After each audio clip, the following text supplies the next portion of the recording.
विकसित राष्ट्र अपने एजेंडा को थोपने की कोशिश करते हैं, विकासशील राष्ट्र अपनी बात कह सकते हैं उस प्लेटफॉर्म पे, लेकिन हर राष्ट्र को करना वही होता है जो उसने तय कर रखा है। चलिए एक बार के लिए, लेकिन अब सबसे बड़ी बात यह रही कि अफगानिस्तान इसमें सहयोगी राष्ट्र की भूमिका भारत के साथ में अदा की और उन्होंने एक जो कहें कि आईना दिखाया पाकिस्तान को वहां के एनएसए की मौजूदगी में। तो साफ साफ पूरा एनएसए उनका साफ कहना था कि $50 करोड़ आज जो अफगानिस्तान के विकास पे खर्च करने की बात कर रहे हैं, अगर आतंकवाद के खात्मे के लिए आप अपने ही राष्ट्र में अगर ये पैसा स्पेंड कर दें तो हमें बड़ी खुशी होगी।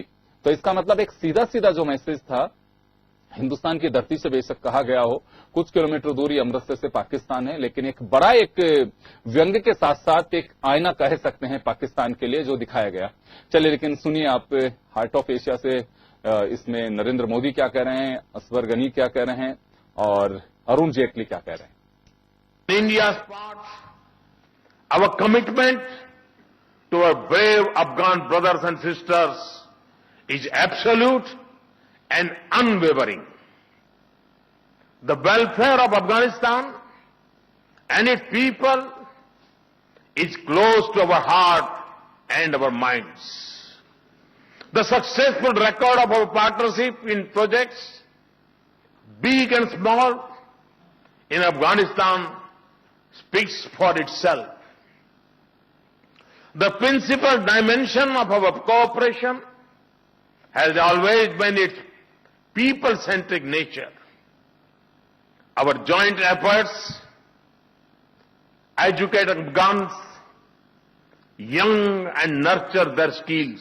Since engagement with Pakistan on bilateral, multilateral basis, the undeclared war, the name that I give to the phenomena in winter of 2014, not only has not abated, but also intensified during 2016. With special intensity right after the Brussels conference. The response of the states has been fragmented. And some still provide sanctuary in support or tolerate. To have the Deputy Foreign Minister, Mr. Karzai, here with us today. I also welcome members of the press from both India and abroad. We have just concluded the 6th Ministerial Conference of the Heart of Asia Istanbul process on Afghanistan. I am happy to inform you that the conference had substantive deliberations on a number of facets pertaining to the situation in Afghanistan. We were privileged and honored that the conference was jointly inaugurated earlier today by the President of Afghanistan and the Prime Minister of India.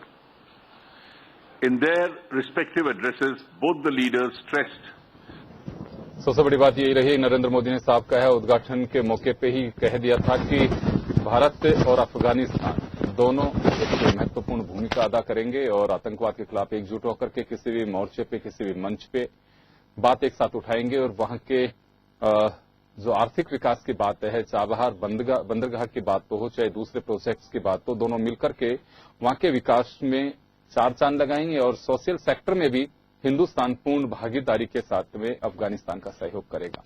चलिए हम चर्चा को आगे बढ़ाते हैं। ओम सैनी साहब वरिष्ठ पत्रकार और समीक्षक हमारे साथ में हैं। करमवीर सिंह जी विदेश मामलों के जानकार हमारे साथ में हैं। करमवीर जी, मैं आपसे जानना चाहूंगा कि हार्ट ऑफ एशिया यूं देखें तो अफगानिस्तान को साथ लेकर के पाकिस्तान को काफी बड़ा एक झटका कहा जा सकता है कि जब पाकिस्तान की और माफ करेगा अफगानिस्तान के राष्ट्रपति ये बात कहें कि $50 करोड़ आप हमारे यहाँ पे जो विकास पे खर्च करने की बात कर रहे हैं, आप अगर अपने ही आतंक के खात्मे में अगर खर्च करेंगे तो हमें ज्यादा खुशी होगी। जी बिल्कुल Yogendra ji, heart of Asia जो कॉन्फ्रेंस है उसका पूरा नाम heart of Asia Istanbul process है। 2011 में इसकी शुरुआत हुई। हार्ट ऑफ एशिया के जो हार्ट में है अफगानिस्तान, जियो political and geo strategic location जो अफगानिस्तान के वो बहुत ही महत्वपूर्ण है और इसके अफगानिस्तान में पीस और स्टेबिलिटी को जो खतरा है 2001 के बाद वहां जो प्रॉब्लम चल रही है सब जानते हैं। सो उसकी वजह से पूरे क्षेत्र में कितना एक तनाव का माहौल है, पूरा क्षेत्र का माहौल है उससे प्रभावित है। सो इसको लेकर के ये कॉन्फ्रेंस हुआ कि अफगानिस्तान में पीस और स्टेबिलिटी आई, वहां पर डेवलपमेंट हो और पूरे क्षेत्र के अंदर डेवलपमेंट होना चाहिए और पीस और स्टेबिलिटी सिक्योरिटी है वो होना चाहिए। इसको लेकर के ये कॉन्फ्रेंस है वो शुरुआत हुई। लेकिन पिछले साल ये कॉन्फ्रेंस हुआ, इस्लामाबाद में हुआ और इससे पहले चाइना में हुआ। सो भारत को में जो कॉन्फ्रेंस हुआ, ये 2-3 चीजों को लेकर के बहुत ही महत्वपूर्ण है, क्योंकि उड़ी हमलों के बाद ये पहला इस तरह का कोई कॉन्फ्रेंस है जहां पर भारत और पाकिस्तान दोनों के प्रतिनिधि एक टेबल के ऊपर बैठे हुए हैं।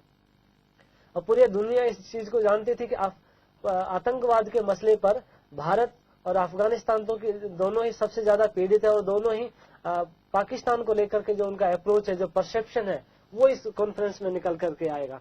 और बहुत ही जितना एक्सपेक्ट किया जा रहा था उससे कहीं ज्यादा मुझे लगता है ये कॉन्फ्रेंस है वो सफल हुई है, क्योंकि इस तरह से किसी का नाम लेकर के स्पेशली जो उन्होंने कोट भी किया है, अमृतसर जो डिक्लेरेशन जारी की गई है उसमें कुछ आतंकवादी संगठनों के नाम तक लिए गए हैं। बिल्कुल, उसमें तालिबान तो, है जो खासकर पाकिस्तान की सरजमी से उन्हें पोसा जा रहा है। जी बिल्कुल, तहरीक तालिबान पाकिस्तान का नाम है, हक्कानी नेटवर्क, और भारत में जो इस तरह की गतिविधियों में इन्वॉल्व रहते हैं जैसे मोहम्मद और लश्कर तोयबा।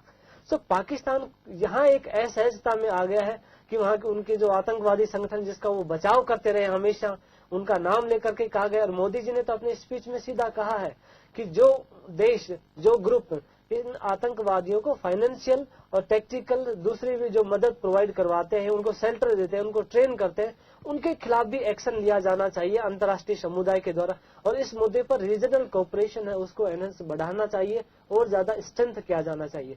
और अफगानिस्तान के राष्ट्रपति अशरफ गनी, जिनको कि प्रो पाकिस्तान के प्रति थोड़ा लिबरल माना जाता था, वो एकदम से एक पलट गए, एक तरह से कह सकते हैं। पाकिस्तान को भी ऐसी उम्मीद नहीं थी। उन्होंने अपने भाषण में, जैसा कि आपने जिक्र किया, अजीज का जो सरताज अजीज नवाज शरीफ के जो यहाँ पर विदेश मामलों पे उनके एडवाइजर हैं, उनका नाम लेकर के उन्होंने कहा कि मिस्टर अजीज, $500 मिलियन की जो मदद आपने हमें पेशकश की, प्रपोज किया है, वो अगर आपने यहाँ अपने इंफ्रास्ट्रक्चर जो टेररिज्म का उसको एलिमिनेट करने में खर्च करते हैं तो हमारे लिए पीस आएगा, हमारे देश में पीस और सिक्योरिटी स्टेबिलिटी होगा, तब अफगानिस्तान का डेवलपमेंट हो सकता है।